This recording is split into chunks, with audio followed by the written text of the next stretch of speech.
Hello folks, today is Friday, June 22nd, 2018. As usual, it's me, Jake Baldino, and we got a lot of stuff to talk about this week in terms of gaming news. Holy shit, I feel like E3 was forever ago, but yeah, right? It's only just last week.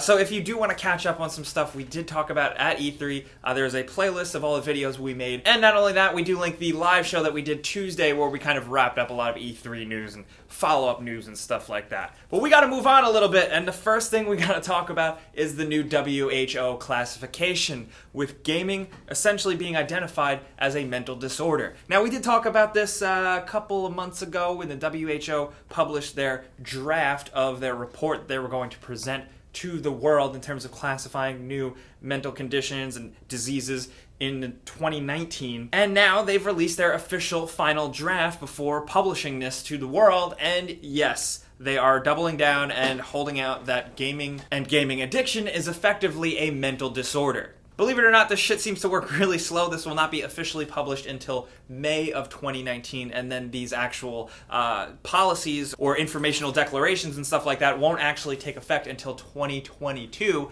So we've got a while, but still, it seems like it's definitely happening. Now, this is a very big debate that has been going on for seemingly forever, and it's kind of flared up again since Fortnite has become so popular. Parents and mainstream media seems to be taking notice of this stuff. But if you look into it, it seems like not all researchers and scientists are convinced, let alone people that just play games every day.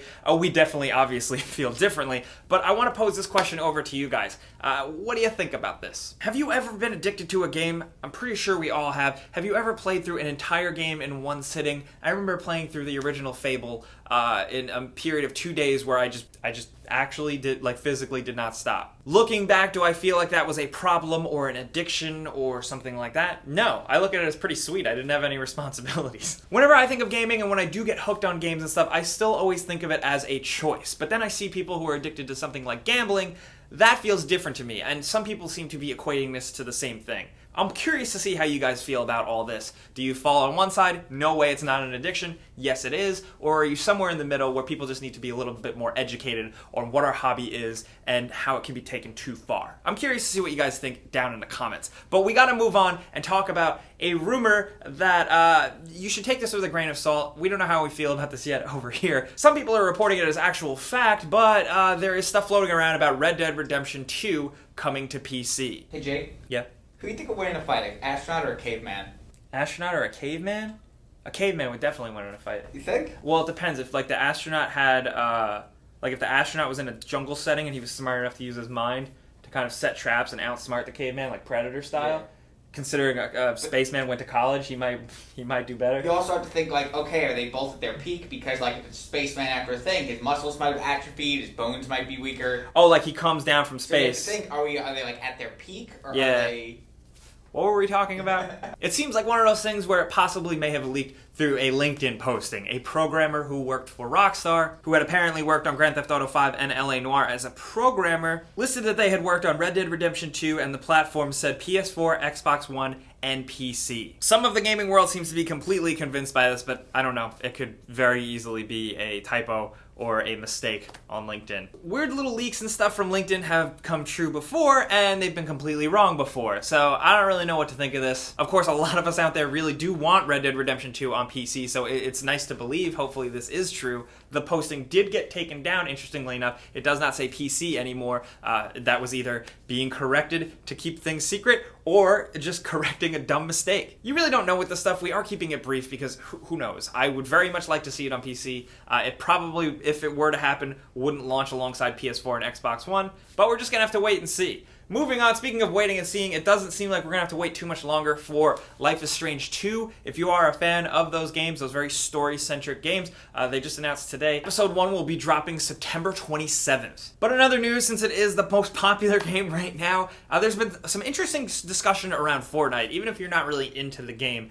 I think this is an interesting story because Epic did release a blog post outlining changes and ideas that they want to add and just things they want to do to Fortnite in the future. The biggest takeaway from it and the thing that everybody flipped out about was that Epic mentioned that Fortnite needs to support a wide range of playstyles and counterplay to be an effective game. According to them, they want victories to be obtained through multiple strategies and not just every game ending on a build-off, almost kind of like speaking negatively of the fact that most Fortnite matches end with people building a bunch of shit and one person winning out. Which leads to a lot of people believing that they are going to try and tweak and somehow nerf building in some way, and people are not happy about that because that's one of the things that really makes Fortnite unique. I don't see them completely nerfing it, and I think if they do try and change it, they could shoot themselves in the foot and immediately go back and change it. But thankfully, some of the biggest Fortnite players and fans are speaking out saying, hey, please don't do that. I could see on one hand how Epic would like to try and shake up how games usually devolve in the end, but there has to be a better way than just kind of messing with the building mechanics. I do have faith in developers. Sometimes they are much smarter than me, so they can probably figure out an effective way. But after everybody freaking out, if this does actually go down, I'm curious to see where it ends up. But moving on to more fun stuff, every week we link stuff in the description that we think is just kind of fun around video games that we think you should check out. And what we did link is a tool that is by Steam and Valve that basically lets you tally up all of your purchases you've made lifetime in your Steam account. And it's kind of painful to look at. But all you have to do is just click it and log in, and then you see your stats. And it's very interesting to see how much you've spent, especially if you've had a Steam account for a very long time. Does anyone actually want to say out loud how much money they spent? $1,800. $1,800? Nice. Respect. It's a good year. I don't think I want to say mine on camera. It's kind of embarrassing. However, I've seen drastically. One dude posted, he was like, oh, $13,000. I was like, what? That guy's waiting to Dota. It has to be, right? It has to be Dota. Oh, I love this dude. What is he reviewing? Pretzel crusted chicken fries. From where? Burger King. Are they available now? Yeah. I would try it. So we link that in the description, as well as, like every once in a while, I try and bring up some reading, some homework for you guys to do. If you like talking about games so much, we figure you should be well read on them. So I linked in the description. Alana Pierce from IGN went on a deep dive talking with the developers on record about whether or not single-player games are hurt by being streamed entirely on Twitch. And it's a really interesting read, so go check it out. And, of course, like every single story we talk about this week, it's all linked down there. Now, moving on, not to bring up Fortnite again, but it's really about a bigger picture. It seems like cross-play wars of some sort are starting to amp up. We did talk about it on the Tuesday live show on Twitch about how people who signed up and were eagerly excited to play Fortnite on Switch, who had previously played Fortnite on PlayStation 4, their accounts are locked and there's no cross-count migration. However, it works great for anyone else who's playing on Xbox or PC and Nintendo Switch. That ecosystem works very well together. But after doubling down in some statements, it seems like Sony is really being staunch on not opening up to crossplay. They want their experience to remain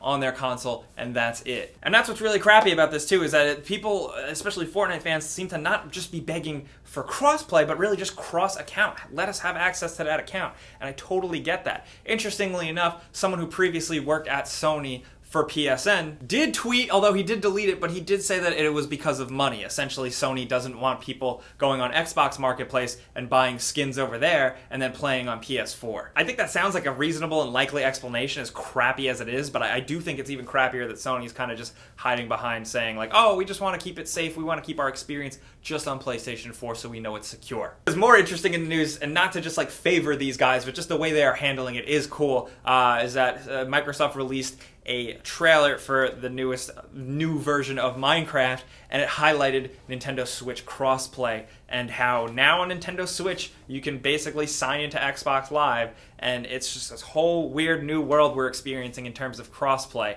And the trailer even ends with them really just kind of giving big middle fingers to Sony. I bounce around between all platforms, so I don't have like a horse in this race. I'm not freaking out either way, but I do just find it all fascinating the way all these companies, interact with each other. And there's no rule book. It's being written as we experience it. And also, we've been talking about it for years, but now it does finally seem like GameStop, in one way or another, might be going in the way of the dodo, because they're now officially in talks for a buyout. The rumor came last week that they were talking to venture capitalists and essentially pitching themselves to be purchased. And they have now confirmed and went on the record that they are talking to private equity firms to be bought out. Now, this could mean a variety of things. They could be bought out and dissolved, bought out and completely changed, or bought out and just remain how they are. This comes with their earnings being drastically down this year compared to last year, also having their new CEO of only 3 months resign. So the writing seems on the wall that something is going to change. I just don't know what kind of change it is. Are video game stores going to immediately disappear? I don't know. But that's just the US side of things. We have GameStops on like almost every corner, it feels like. I am curious to see how you guys feel about it from other places that either have stores, like in UK you have Game, or maybe somewhere where you just only have mom and pop stores, or nothing at all. How do you feel about game retailers over there, wherever you live? I want to hear from you. And another story that is still developing, it seems like Bethesda is actually going after and suing the developers of that new Westworld mobile game that released, citing that they used code directly from Fallout Shelter. Apparently, Bethesda had originally hired the team that made this Westworld game to work on Fallout Shelter, and apparently, when things parted ways, they nicked that code. Apparently, there's also complete evidence of it, because in this Westworld game, it has some of the same bugs that earlier versions of Fallout Shelter had. There is a suit filed in Maryland District Court, and it's essentially Bethesda versus who published this game, Warner Brothers. That's all we really know right now. We'll keep you updated if the developments get a little spicy, but that's all we really got this week. There's still a lot to catch up with E3. Like I said, we do have videos in a playlist,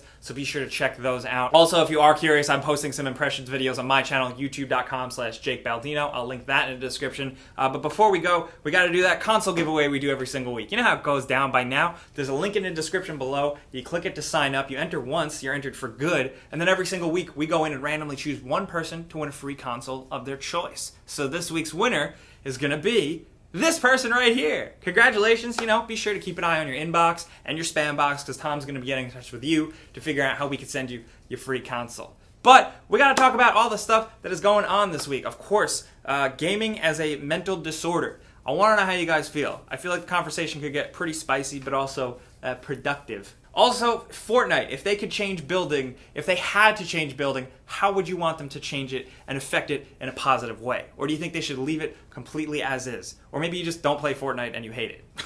Do you think Red Dead Redemption 2 could actually end up on PC? Do you think it's going to happen day of as a surprise, or do you think it's going to happen down the line? Or do you think this rumor is not really worth much? Also, if you are a fan of Life is Strange, what do you expect from Life is Strange 2 now that it's officially announced and we know when the first episode is coming? And are you sad to see GameStop go? Probably not, but let's talk about any of this stuff down in the comments. We'll be down there talking to you guys as much as humanly possible, but we'll also definitely be on discord.gg/gameranx. We're always over there, and there's a good community there of people and a bunch of tabs, so consider coming over and hanging out. But that's really it at this point, so we will see you guys later. As always, thank you so much for coming around and listening to us talk about this stuff. We really do appreciate it, and if you are new, you should consider hitting the like button because it really helps us, and maybe subscribing because we put out different types of videos every single day. But as always, thanks for watching. We'll see you guys next time. Pizza's on me.